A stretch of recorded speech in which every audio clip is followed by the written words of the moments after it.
Kita mungkin sudah sering ya mendengar ayat ini, Yosua 1 ayat 8. Janganlah engkau lupa memperkatakan kitab Taurat ini, tetapi renungkanlah itu siang dan malam, supaya engkau bertindak hati-hati sesuai dengan segala yang tertulis di dalamnya. Sebab dengan demikian perjalananmu akan berhasil dan engkau akan beruntung. Jadi ini perintah Tuhan kepada Yosua yang kita juga bisa teladani. Yaitu kita perlu senantiasa tidak hanya membaca firman Tuhan, tetapi merenungkannya siang dan malam. Jadi mungkin kita bisa membacanya waktu pagi misalnya, ya sebelum kita berangkat bekerja. Kita baca, bisa kita baca urut ya. Mungkin ada yang mau 3 pasal, atau kalau kita 4 pasal kontinu tiap hari, maka setahun itu akan selesai ya baca Alkitab. Tapi kemudian ada juga yang kita renungkan ya. Nah, waktu kita sudah baca, direnungkan tuh barangkali karena kita perlu berangkat cepat ke kantor ya, kita cuma butuh berapa menit ya. Tapi di jalan itu kita bisa merenungkan lagi apa yang sudah kita baca ya. Kalau kita punya hands free ya, punya headset, bisa pakai kabel atau nggak pakai Bluetooth misalnya. Nanti di jalan kita bisa dengar dari HP kita ya, firman yang dibacakan atau mendengar renungan. Nah, kita renungkan itu siang dan malam, dan kemudian ada kesempatan kita juga memperkatakan, mengucapkannya gitu. Karena waktu kita memperkatakannya itu sebenarnya kita sedang menorehkan ya firman itu ke dalam hati kita ya. Itu akan menolong kita dalam setiap tindakan kita. Nah, di Mazmur 45 ayat 2 itu dikatakan bahwa hatiku meluap dengan kata-kata indah, aku hendak menyampaikan sajakku kepada raja, lidahku ialah pena seorang juru tulis yang mahir ya. Nah, ada 2 jenis pengakuan ya. Saya bicara tentang pengakuan firman ya, atau pengakuan iman. Yang pertama itu adalah pengakuan ketika kita baca ya, lalu kita perkatakan sehingga firman yang kita baca itu jadi tertulis ya dalam pikiran kita. Coba teman-teman ya ingat ya, dulu waktu sekolah, waktu SD kita disuruh menghafal perkalian ya. Misalnya 3 kali 5 sama dengan 15. 4 kali 5 sama dengan 20. 5 kali 5 sama dengan 25 ya. 6 kali 5 sama dengan 30. 7 kali 5 sama dengan 35. Terus ya. Itu membuat kita akhirnya hafal ya. Nempel gitu dalam pikiran kita. Nah, itu karena kita mengucapkan gitu. Kita ngafalnya seperti itu ya. Dulu ada pelajaran kimia ya, saya ingat dulu disuruh hafal deret volta ya. Nah, kalium, natrium dan sebagainya ya. Itu ada cara-caranya menghafalnya ya. Kalau nanti Bapak kasih dan sebagainya. Jadi kalium, natrium, barium, dan itu ada urutannya seperti itu. Nah, tujuannya apa? Supaya kita jadi hafal. Itu pengakuan yang pertama ya, menorehkan ke dalam loh hati kita ya. Jadi lidahku seperti pena seorang juru tulis yang mahir ya. Kita menulis sesuatu ke dalam hati kita atau pikiran kita lewat perkataan kita, lewat lidah kita ya. Lalu yang pengakuan yang kedua itu adalah pengakuan karena luapan isi hati kita. Makanya dikatakan di sini, hatiku meluap dengan kata-kata indah ya. Aku hendak menyampaikan sajaku kepada raja. Itu sudah tertulis di dalam hati ya. Kemudian itu meluap keluar. Nah, kalau kita sedang mendoakan seseorang atau kita sedang berdoa, lalu sebagian orang mengatakan keluar prophetic words ya. Ada kata-kata profetik gitu. Atau kita mendoakan seorang terus kita seperti bernubuat gitu. Kok bisa tepat gitu.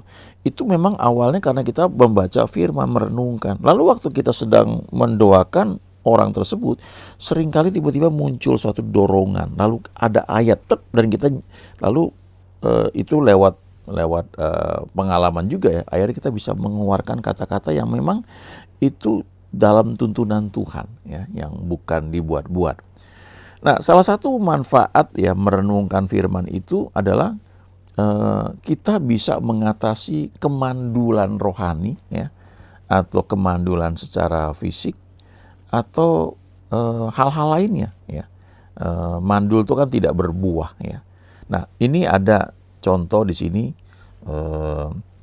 bagaimana kalau ada orang yang ingin punya anak, ya, kemudian setelah sekian lama belum hamil juga, ya, sudah menikah tapi belum hamil juga, maka ini ada ayat-ayat yang bisa kita baca, kita renungkan, ya, lalu kita ucapkan, sehingga mindset kita ini berubah. Kita mulai melihat bahwa Tuhan itu adalah Tuhan yang memberkati, Tuhan yang ingin kita itu berbuah, ya, baik secara jasmani, ya, juga secara rohani, ya. Jadi ini bisa artinya tuh berbuah itu bisa berarti secara tidak hanya secara jasmani tapi juga secara rohani, ya.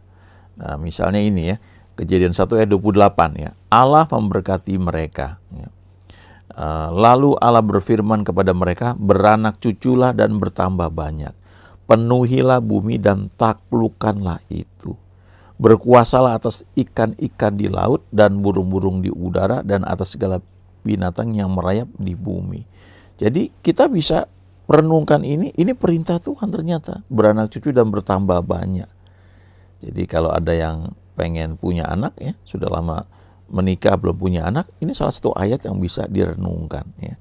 Lalu Keluaran 23 ayat 26, tidak akan ada di negerimu perempuan yang keguguran atau mandul. Aku akan menggenapkan tahun umurmu, ya. Waktu istri saya hamil anak pertama, ya, kami menikah sudah di atas usia 30, ya. Saya ajak dia pengakuan iman setiap hari, ya. Setiap hari, itu betul-betul letter lah, ya, tiap hari. Tidak ada keguguran gitu, ya. Itu aplikasinya kita bisa mengatakan ada malaikat yang menggendong ini bayi, ya, di dalam kandungan sehingga tidak ada benturan, tidak ada aktivitas apapun yang menyebabkan keguguran, ya. Kemudian Ulangan 7 ayat 14, engkau akan diberkati lebih daripada segala bangsa, tidak akan ada laki-laki atau perempuan yang mandul di antaramu ataupun di antara hewanmu. Jadi kadang-kadang yang mandul itu bisa aja bukan wanita, tapi prianya, ya, mungkin sel spermanya lemah dan sebagainya. Ini janji Tuhan, tidak ada laki-laki atau perempuan yang mandul di antaramu. Kita bisa renungkan, ucapkan ayat ini, ya. Kita bisa aplikasikannya dalam pengertian yang jasmani, ya, fisik, atau juga sifatnya rohani, ya. Tidak ada di antara kita yang bantut gitu secara rohani, tidak berbuah, tidak mampu menghasilkan sesuatu yang akan memberkati orang lain, ya. Lalu Mazmur 113 ayat 9, ia mendudukan perempuan yang mandul di rumah sebagai anak-anak, penuh sukacita. Haleluya. Ini kita bisa renungkan bahwa dulu Sarah mandul, akhirnya punya anak. Kemudian kita bisa baca juga Rachel, ya, mandul, tapi akhirnya punya anak, ya, punya anak 2, ya, bahkan. Lalu kita bisa baca Hana, ya, tadinya mandul, bahkan dikatakan Tuhan menutup kandungannya, 2 kali disebut itu. Tapi kemudian setelah dia berdoa, lahir 1 anak Samuel. Setelah itu masih ada anak laki perempuan, ya. Jadi betul-betul ini, ia mendudukan perempuan yang mandul di rumah sebagai ibu anak-anak dan penuh sukacita. Lalu Mazmur 128 ayat 3 dan 4. Istrimu akan menjadi seperti pohon anggur yang subur di dalam rumahmu. Anak-anakmu seperti tunas pohon zaitun sekeliling mejamu. Sesungguhnya demikianlah akan diberkati orang laki-laki yang takut akan Tuhan, ya. Jadi betul-betul bahkan tidak hanya 1 anak, ya. Anak-anak dikatakan seperti itu. Memang akhirnya tergantung pilihan. Ada yang cukup mau punya anak 1, ada yang bahkan nggak mau punya anak, ada juga yang begitu. Ada yang mau 2 atau 3, ya. Ya, teman saya punya anak 7, ya, luar biasa sekali saya pikir, ya. Lalu Yosua 24 ayat 15b, tetapi aku dan sisi rumahku kami akan beribadah kepada Tuhan. Nah, ini kita bisa akui bahwa tidak hanya kita punya anak-anak, tetapi anak-anak kita dan kita semuanya akan selalu beribadah kepada Tuhan, ya. Nah, kemudian kita bisa ubah itu firman yang sudah kita baca, kita renungkan itu menjadi satu pengakuan iman, ya. Jadi kita secara sengaja itu membaca janji-janji Tuhan ini, lalu seperti yang tadi dikatakan di Mazmur 45 ayat 1, ya, lidahku seperti pena, ya, seorang juru tulis, seorang penulis yang mahir, ya. Nah, kita ingat-ingat ini, setidaknya di Alkitab itu ada 7 orang yang dikatakan mandul, tidak punya anak, tapi kemudian akhirnya punya anak. Yang pertama itu Sarah, ya. Sarah mandul tetapi kemudian melahirkan Ishak, dan itu adalah anak perjanjian. Jadi punya anak yang luar biasa, yaitu di Kejadian 21, ya, nanti bisa baca, renungkan. Lalu yang kedua Ribka. Ribka mandul, ya. Kalau Sarah itu istri Abraham, Ribka itu istrinya Ishak, ya. Jadi ini menantunya Abraham, ya. Ribka mandul tetapi kemudian melahirkan Esau dan Yakub. Jadi 25. Ini lama juga, ya. Mandulnya tuh 20 tahun, ya. Ishak menikah umur 40, umur 60 baru punya anak kembar, ya, Esau dan Yakub. Lalu yang ketiga Rahel. Rahel itu istrinya Yakub, ya. Jadi ini menantunya Ishak, ya. Rahel mandul tetapi kemudian melahirkan Yusuf dan Benyamin. Kejadian 30. Ini cukup lama juga kalau dibaca, ya, dipelajari. Akhirnya Rahel, istri yang dicintai Yakub ini melahirkan anak-anak yang luar biasa, Yusuf dan Benyamin. Ishak itu anak perjanjian, nah, dari Esau dan Yakub. Yakub itu yang menjadi cikal bakal bangsa Israel. Kemudian Rahel melahirkan Yusuf dan Benyamin. Yusuf itu jadi perdana menteri di Mesir, ya. Kemudian keempat Hana mandul, tetapi kemudian melahirkan Samuel dan 5 anak lagi, ya. Ini luar biasa, ya. Yang berikutnya, habis Sarah, Ribka, Rahel, ada istri Manoah juga, ya. Istri Manoah itu melahirkan Simson, Hakim-Hakim 13 yang terkenal itu, ya, di Alkitab, yang punya kekuatan luar biasa. Nah, habis itu Hana, ya. Hana mandul tapi kemudian melahirkan Samuel dan 5 anak lagi. Yang berikutnya adalah perempuan Sunem, ya. Dia juga tidak punya anak, tetapi kemudian melahirkan anak laki-laki yang selanjutnya menjadi nabi. Nah, jadi sudah lihat, ya, ada Sarah satu, yang kedua Ribka, yang ketiga Rahel, yang keempat istri Manoah, yang kelima Hana, yang keenam perempuan Sunem, lalu yang ketujuh Elisabeth, ya. Ini juga mandul, tetapi kemudian melahirkan Yohanes Pembaptis. Jadi ini para wanita, ada 7 orang ini yang sebelumnya disebut mandul, tidak punya anak.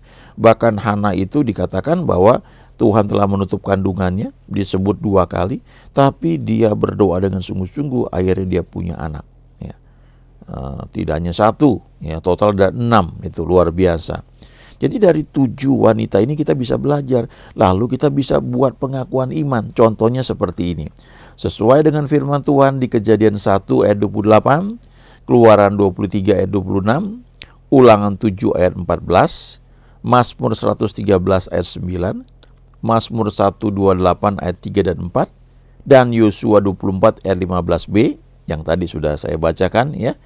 Kami mengakui, ya, atau aku mengakui bahwa Tuhan memberkatiku, ya, atau memberkati kami dan menghendaki agar kami mempunyai keturunan, ya, serta beribadah kepadanya. Ya, ini kita bisa sama-sama akui, ya, pasangan suami istri yang ingin punya anak, ya. Lalu lanjutkan, karena itu diteguhkan oleh pengalaman Sarah, Ribka, Rahel, istri Manoah, Hana, perempuan Sunem, dan Elisabeth. Kami mengakui bahwa Tuhan membuat perempuan mandul bisa melahirkan anak-anak yang luar biasa untuk menjadi alatnya menaklukkan dan menguasai bumi sesuai dengan rencananya, ya. Saya punya tetangga yang dulu tidak punya anak, ya, dan karena ingin punya anak dia adopsi salah satu anak dari temannya, ya. Tapi kemudian, ya, lewat doa, pengakuan iman, akhirnya punya anak, ya, punya 2 anak yang cantik-cantik, ya. Dan itu luar biasa. Ada hamba Tuhan Amos Jaya Ratnam yang dikatakan dokter dia nggak bisa punya anak, dan dia puasa setahun, ya, dan akhirnya tembus, dia bisa punya anak, ya. Tuhan kita Tuhan yang ajaib, tapi memang diperlukan kerjasama dari kita, mau nggak, ya. Jangan gampang menyerah bahwa sudah kehendak Tuhan, ya. Ingat Hana itu dikatakan Tuhan menutup kandungannya 2 kali. Tapi dia berdoa dengan sungguh-sungguh dan lahirlah Samuel, nabi yang luar biasa. Nah, kita bisa baca juga 2 Korintus 4 ayat 13 dikatakan di sini oleh Paulus, namun karena kami memiliki roh iman yang sama, seperti ada tertulis, aku percaya, sebab itu aku berkata-kata. Maka kami juga percaya dan sebab itu kami juga berkata-kata. Jadi kepercayaan itu ya, mau percaya apa enggak itu soal keputusan. Waktu kita baca renungkan firman Tuhan, kita mau percaya enggak? Kita enggak, jangan bilang ya itu kan nabi, mereka zaman dulu ya punya iman yang luar biasa. Nah, itu ditulis semua untuk kita renungkan dan kita bisa punya pilihan mau percaya apa enggak ya. Nah, waktu kita putuskan percaya lalu kita mulai speak out, mengucapkannya ya. Kami percaya sebab itu kami berkata-kata ya. Iman itu about believing and speaking ya. Ibrani 4 ayat 14 mengatakan begini, karena kita sekarang mempunyai imam besar agung yang telah melintasi semua langit, yaitu Yesus anak Allah, baiklah kita teguh berpegang pada pengakuan iman kita ya. Jadi waktu kita sudah akui, kita ucapkan itu, pegang teguh pengakuan iman kita itu. Kita perlu ingat bahwa imam besar agung ya, yaitu Yesus ini melintasi segala zaman, melintasi semua langit, all heavens ya, yaitu Yesus anak Allah. Nah, karena itu kita bisa berpegang teguh pada pengakuan iman kita. Kalau imam besar perjanjian lama itu tidak luput dari kesalahan. Yesus dikatakan tidak berbuat dosa. Ya, jadi kita bisa berpegang pada pengakuan iman kita sebab Tuhan yang menjanjikan itu setia. Ya, kita perlu pegang itu. Di Ibrani 10 ayat 23 ini ditegaskan lagi ya. Marilah kita teguh berpegang pada pengakuan tentang pengharapan kita, sebab Ia yang menjanjikannya setia. Ya, dari ayat ini suka dibuat lagu ya, bahwa Dia Allah yang setia, Dia Tuhan yang setia. Bahkan kalau kita baca ini dikatakan, jika kita tidak setia, Ia tetap setia. Ya. Dulu awal-awal saya baca ayat itu saya agak bingung ya, karena saya pikir Tuhan itu ya tergantung kita. Kalau kita setia, Dia setia. Kalau kita nggak setia, maka Dia nggak setia. Tapi ternyata nggak begitu. Ya. Ayatnya berkata, jika kita tidak setia, Ia tetap setia. Ya. Itu firman Tuhan. Nah, ayo kita pegang ya pengakuan iman kita, pengakuan tentang pengharapan kita. Sebab Tuhan yang kita sembah itu Tuhan yang setia. Nah, kadang-kadang dalam membaca satu ayat, kita lihat dalam berbagai terjemahan tuh bisa memperkaya ya. Khususnya kalau kita ngerti bahasa tersebut ya. Misalnya bahasa Inggris ya, umum lah ya. Misalnya ini Ibrani 10 ayat 23 dalam bahasa Inggris dalam terjemahan God's Word ya. Ada banyak versi kan ya. We must continue to hold firmly to our declaration of faith ya. Kita mesti terus memegang dengan teguh deklarasi atau pengakuan iman kita ya.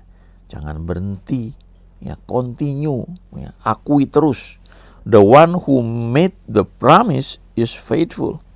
Tuhan yang membuat janji tersebut adalah Tuhan yang setia. Ayo continue terus pegang pengakuan iman kita, pengharapan kita ya. Lalu kita lihat lagi ya, nih ayat dari terjemahan dari New Living Translation. Let us hold tightly without wavering to the hope we affirm ya. Ayo kita pegang kuat-kuat tanpa goyah ya, tanpa ragu kepada pengharapan yang kita akui itu, yang kita ucapkan itu. Aku diberkati, aku hidup sehat sebab aku sudah ditebus dengan darah Yesus yang mahal, dan oleh bilur-bilurnya aku sudah sembuh. Aku itu terus ya. For God can be trusted to keep His promise ya. Sebab Tuhan itu dapat dipercaya untuk memegang janjinya ya. Jadi akui terus, pegang itu, hold tightly without wavering ya. Maka apa yang Tuhan janjikan dalam hidup kita itu akan terjadi ya. Tuhan itu setia, Tuhan itu baik. Amin.